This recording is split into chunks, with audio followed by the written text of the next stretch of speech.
Bismillahirrahmanirrahim. Berjumpa lagi di video kedua ini. Insyaallah kita akan melanjutkan latihan video pembelajaran dalam rangka untuk meningkatkan kualitas pengembangan guru pengajar biologi di madrasah di tingkat SMA atau sederajat. Hari ini di video ini kita akan membahas pembahasan yang selanjutnya, yaitu tentang sistem organisasi kehidupan, di mana yang menjadi subtopik dalam pembahasan ini adalah tentang jaringan.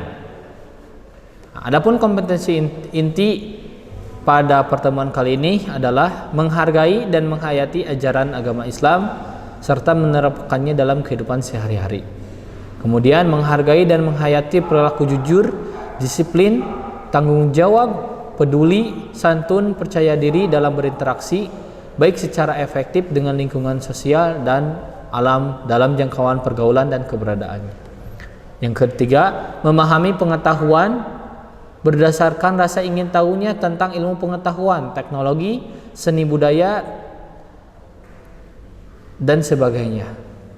Dan yang keempat, mencoba mengolah dan menyajikan ranah konkret dan ranah abstrak dalam sesuatu dengan mempelajari di sekolah dan sumber lain yang sama dengan sudut pandang teori. Nah, pada materi sistem organisasi kehidupan ini ada kompetensi dasar dan indikator pencapaian kompetensi yang menjadi targetan kita dalam mengajar. Yang pertama, menunjukkan perilaku ilmiah atau memiliki rasa ingin tahu, objektif, jujur, teliti, cermat, tekun, hati-hati, bertanggung jawab, terbuka, kritis, kreatif, inovatif, dan peduli terhadap lingkungan hidup dalam kehidupan sehari-hari. Indikator pencapaian kompetensinya adalah menunjukkan sikap teliti dan rasa ingin tahu yang tinggi ketika melakukan pengamatan tentang jaringan pada tumbuhan dan hewan. Kemudian menunjukkan perilaku bijaksana dan bertanggung jawab dalam aktivitas sehari-hari sebagai wujud implementasi sikap dalam memanfaatkan organ-organ tumbuhan untuk kesejahteraan serta memaksimalkan penggunaan organ yang dimiliki hewan serta manusia untuk menjaga lingkungan. Dalam hal ini menjadi indikatornya adalah menunjukkan sikap peduli terhadap kelangsungan hidup tumbuhan dan hewan agar dimanfaatkan secara baik untuk memenuhi kesejahteraan manusia dan lingkungan hidup. Tujuan pembelajaran adalah siswa dapat membuat gambar jaringan pada batang atau daun tumbuhan. Yang kedua, siswa dapat membuat gambar jaringan pada tumbuh hewan. Dan yang ketiga, dapat menjelaskan perbedaan konsep sel jaringan melalui kegiatan praktikum. Jadi di pertemuan di RPP yang kedua ini ya ada praktikum yang harus dilakukan untuk memenuhi indikator atau kompetensi dasar yang akan kita capai.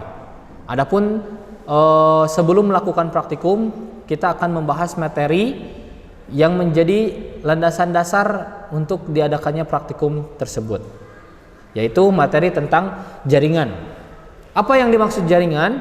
Jaringan adalah sejumlah sel yang memiliki bentuk dan fungsi yang sama. Jadi jaringan itu adalah kumpulan dari sel yang memiliki bentuk dan fungsi yang sama. Seperti jaringan epitel, yaitu jaringan atau suatu yang tersusun dari sel-sel yang dapat berfungsi melapisi bagian rongga dan tabung pada tubuh yang membentuk kulit dan membungkus tubuh. Ada juga jaringan konektif, yaitu kumpulan dari sel-sel yang berfungsi memberi kekuatan, bantuan, dan perlindungan pada bagian-bagian yang lemah dari tubuh. Contohnya adalah tulang rawan. Itu adalah jaringan. Nah, pada tumbuhan dan manusia terdapat beberapa buah jaringan. Tentu saja jaringan-jaringan tersebut akan berbeda pada tumbuhan. Adapun jaringan pada hewan dan manusia, yang pertama ada jaringan epitel, yaitu jaringan yang tersusun dari sel-sel yang dapat berfungsi untuk melapisi berbagai rongga dan tabung pada tubuh dan membentuk kulit yang membungkus tubuh. Biasanya jaringan epitel ini bersifat rapat dan padat.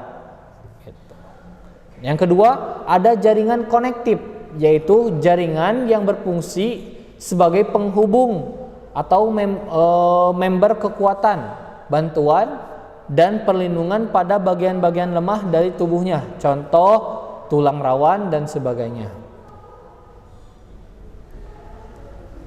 Ya.